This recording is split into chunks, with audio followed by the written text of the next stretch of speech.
Okay, and sorry for the contrast on this. Here's Mike. It doesn't look too bad in this picture. He's a little moon-faced, but he's wearing a Russian, what they call a penguin suit.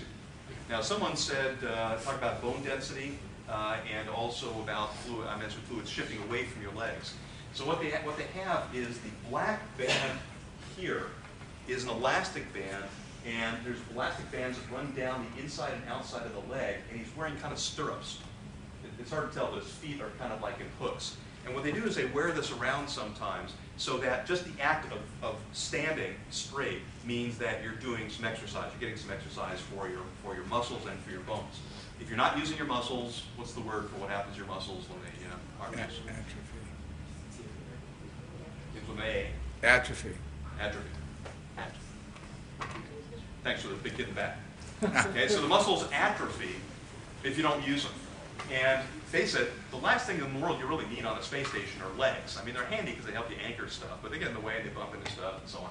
You can tell the astronauts are really adapted. There's one guy, Sergei Krikalev in particular. The guy looks like a fish. I mean, he just is able to fly through. He's got perfect body position, everything else. When you watch astronauts that come up from the International Space Station, or from the space shuttle, and get to the International Space Station, they're like reaching for stuff all the time, and it's like, they're trying to grab things, and they're bumping into stuff, and so on. But you're not using your muscles, and so the muscles weaken. And so they do about 2 hours of exercise, which I'll get to in a second, but this is something they can do kind of passively. If you wear this all day, you're basically you're using your muscle to some extent. Not the most comfortable thing to wear, perhaps. Now, bone density is another one. Your bones are structurally designed to keep you from falling into a pile of goo when you sit or stand. And if you're not using your bones and the muscles aren't pulling against them, they tend to decalcify. The bones send a message to the rest of the body that they don't need to accumulate calcium, and so they don't, and this sort of is a weakness there.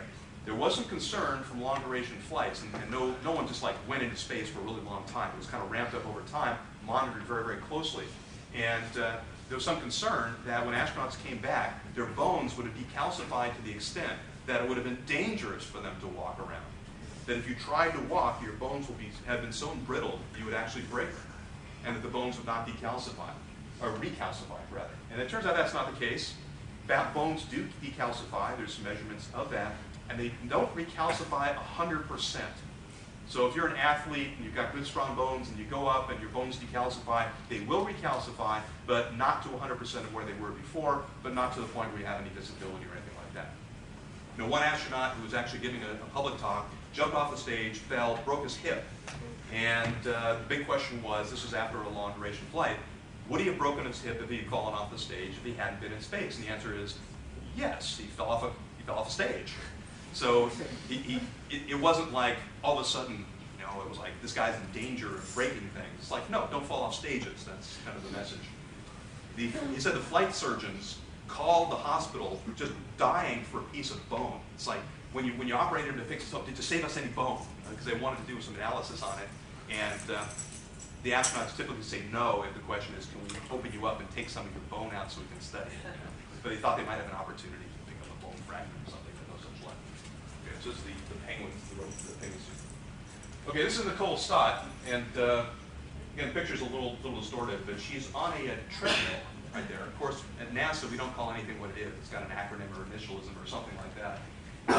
Because she is in a weightless environment, if you push down with your foot, you will immediately head to the ceiling. So she's wearing this harness and these bungees. This is it's wrapped up. You can keep it from tying up, but it's anchored down here.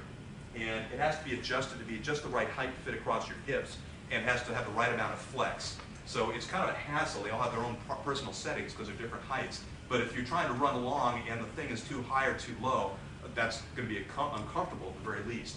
But they spend 2 hours in some sort of exercise, a bicycle ergometer that they kind of strapped in into spins, this thing, the penguin suit, there's a bunch of other systems they have.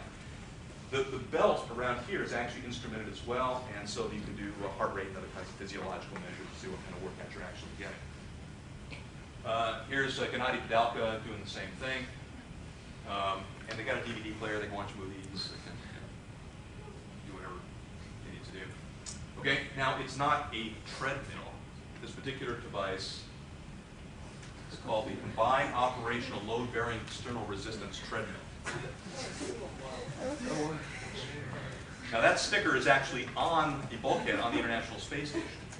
Now, if any of you watch the Colbert Report, Colbert is like really into having things named after himself. So if there's a contest to name a bridge, he like won a contest for somewhere in Eastern Europe, but he was disqualified for some reason.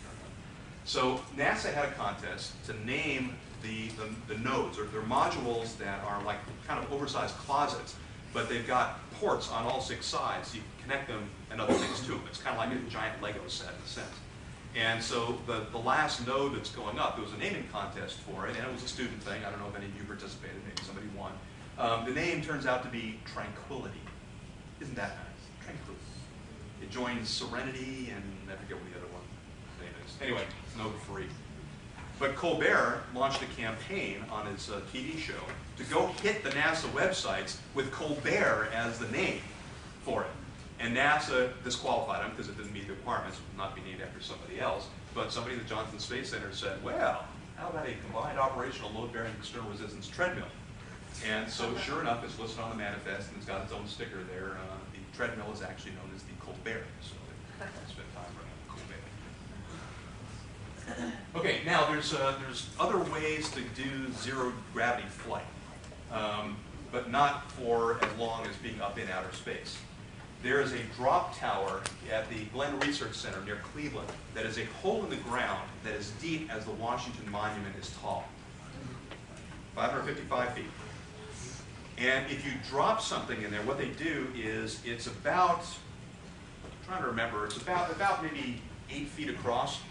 And they have these things that look kind of like oversized pill capsules or something. And inside you mount your experiment, and they swing it over, they hang it at the top, put a lid on, and they pump all the air out of it so there's no air resistance. And they drop it. And I forget what the time is. I want to say 5.5 seconds. So for 5 seconds or so, this thing is falling down, and it lands in this huge pit of little tiny styrofoam balls. There you go. So if you have an experiment, and you can run the entire experiment in 5.5 seconds, that's where you want to go. There's a smaller one as well. But if you need longer periods of time, you have to fly in something that is known as the weightless wonder. You may be familiar with it by its other name, the Vomit Comet. This also has to do with space adaptation system. So I had a chance to fly it a little while ago, and it's a C-9 aircraft. It's a DC-9 aircraft that flies what are known as parabolas. And the way it works, essentially, is the aircraft flies along, and let me start at the top here, flies along at 35,000 feet, and then the pilots push the nose over, and the airplane falls to 22,000 feet, and then they pull out and climb up back to 35,000 feet, and you do it again, and again, and again, and again. So you fly these series of parabolas here. You are weightless on this part of the parabola here. The aircraft and everything in it are falling during this part of it. But you've got to get it back the other way. So you have approximately 1.5 to 2 times the force of gravity going the other direction. Or to put it in very simple terms, if you weigh 100 pounds, on this part of it, you weigh 0. On this part, you weigh about 180. Now, when I was on this, I was determined not to get sick, and I'll talk more about that in just a moment. But what I did is I actually laid down on the ground for the pullout. So it's like, okay, 1.8 Gs, I just lay down and flying the aircraft very still, because apparently that makes people more sick than the weightless part. And, you know, I was lying on my back. That's a great way to feel additional load or additional G. It's like when you're in a car and it accelerates and you feel that push behind you. If you're ever in a crash and you make a sudden stop, you really wish you'd been facing the other direction. Okay, I've had the good fortune of having been rear-ended in my car twice over my lifetime.